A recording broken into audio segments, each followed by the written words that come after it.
comes up in chapter 3. Migration, obviously, how well your country is developed comes up, and why you're migrating and so forth. So, and that's why I added that last chapter. But anyway, this is unit 5 in the AP course outline, just one entire chapter. And this is all the exam is technically supposed to cover. If you remember, I showed you that photograph. Obviously, this is in an MDC country. Someone from 4 red, tell me why everything is in or circles down there. Isn't it livestock? Nope. Someone from 4 white, tell me why they're all circles. Sprinklers. Sprinklers, irrigation systems, right? Something that LDCs typically don't have the luxury of using. And really the gist of this unit is, what is the difference between us and the LDCs? Obviously, we've got the money, the wealth, the technology to pull this off.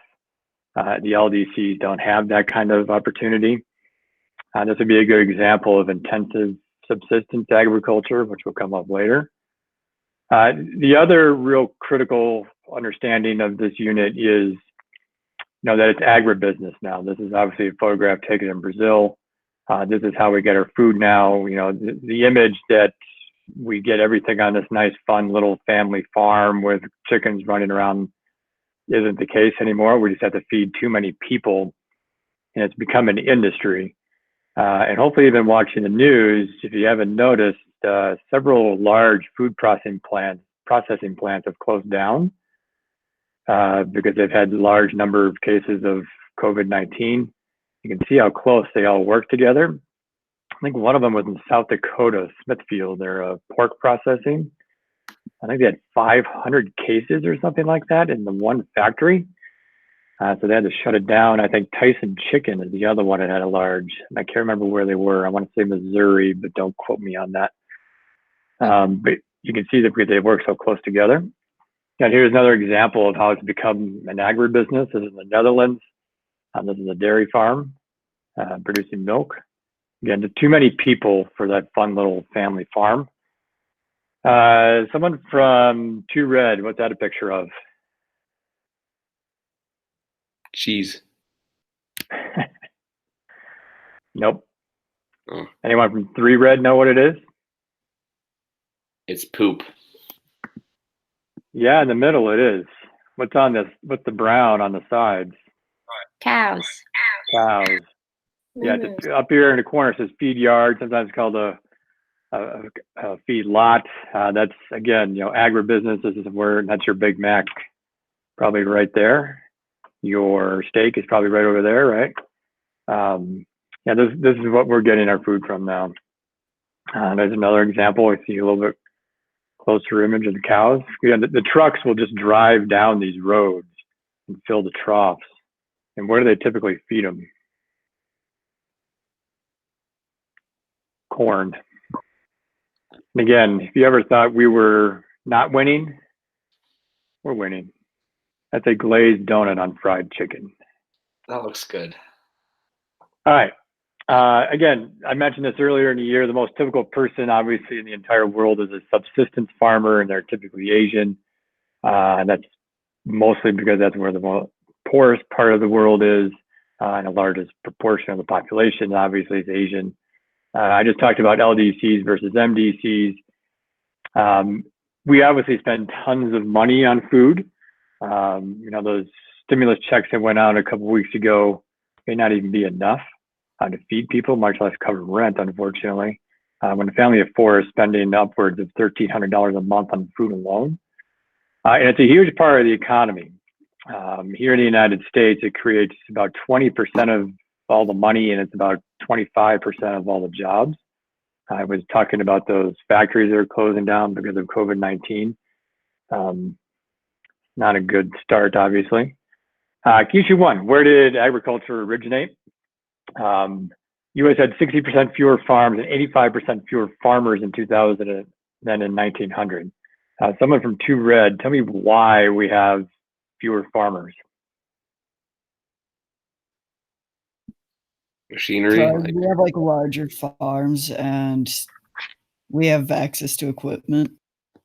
Yeah, it's technology, it's wealth. That huge combine tractor that we looked at in the photographs is really the main reason. And U.S. farmland has declined since 1960. Where's the farmland going? Someone from Two White. Where's all the farmland going? Urban settlements.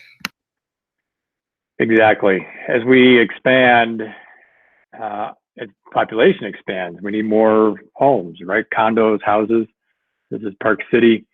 That's that Osgothorpe property that was bought last year. You could probably see some of your houses over here along 224.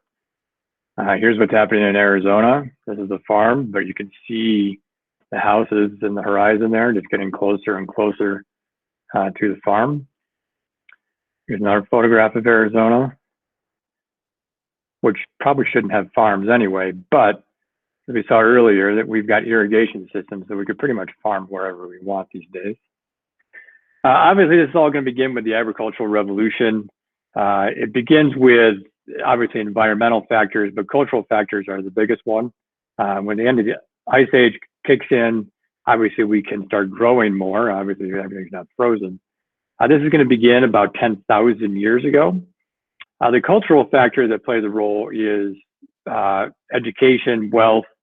As we begin to understand how plants grow through education, whether they're through seeds or whether they're through vegetative planting, which we'll get to in a second. Does anyone from Four White know what we mean by domestication? Of like livestock? Yeah, good.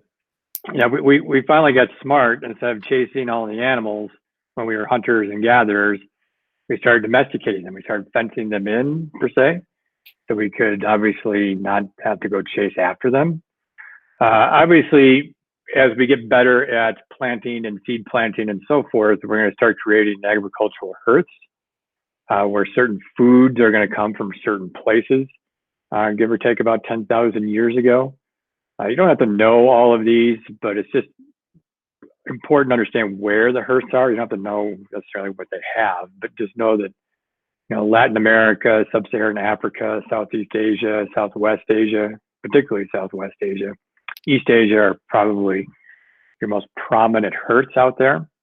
And all of that stuff is going to begin about 8, 9, 10,000 years ago. And remember, there's two types of ways of doing this. When I talked about education becoming more important in agriculture, does someone from Four Red know what those two key terms are, vegetative and seed agriculture?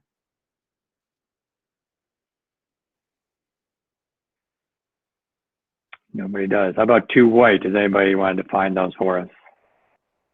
Okay, so the seeds are you put the seeds in the ground and then they grow, and then the vegetative is where you like cut off a part from the previous plant and then you plant it. Exactly. Yes. Yeah, if you look at the photograph on the left, that's what he's doing. In fact, I did it in my front yard the other day. I have this huge plant that I wanted to kind of separate and put in different parts of the yard. I just dug up a section of the plant at a time and planted it in different areas. That's vegetative planting, so you get more out of it. And yeah, you're absolutely right. Seed is, when you like the picture on the right, just drop a couple seeds in the ground and hopefully they grow. It's important to know that the differences between what we're doing here in LD or MDCs versus the LDCs. Obviously, they're more subsistence or more commercial, so that's the purpose of the farming. Subsistence, if you don't remember, is obviously growing enough for you and your family, and that's about it. And also the percentage of the labor force, that's critical. We're less than 2% in agriculture in this country. Obviously, we're rich and one person can use more of the land. Where LDCs, most of the labor force, unfortunately, is in agriculture. And that's why that next chapter kind of ties into this, because obviously you don't make any money as a subsistence farmer and you want to get as many of them off the farm as you can. We talked about the use of machinery. That's obviously a huge difference between the two. The size, obviously, because of the machinery, is changing the size. And urban sprawl, we just talked about that with the Arizona pictures. I won't cover that again. And the relationship of farming to other businesses. Obviously, that guy on the left picture there he has no relationship to another business. He's working with his family, and if he's lucky, he might have something he could take to the market and sell for a few extra dollars, but probably not. Where obviously the picture on the right, there's a multi-step process. He's obviously going to harvest those crops, whatever that might be, but then there's going to be 5 more steps before it finally makes it to our kitchen table.